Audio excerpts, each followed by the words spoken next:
جوزيه مورينيو في بعض الوكلاء الاهلي لم يتواصل معاه، الراجل لم يتواصل مع حد من الاهلي.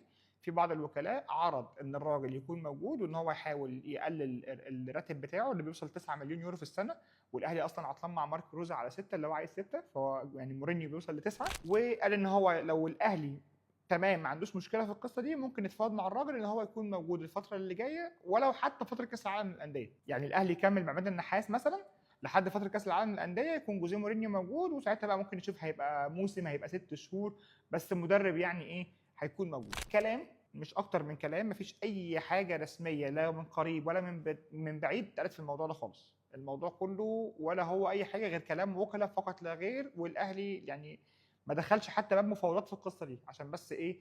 انا شايف الناس ايه ده جوزيه مورينيو يا نهار اسود ايه يا جدعان، لا ما لسه ما فيش اي حاجه خالص، ما تعشمش نفسك الله يسترك بالقصه دي خالص عشان الراجل بياخد مبالغ كبيره فشخ يعني.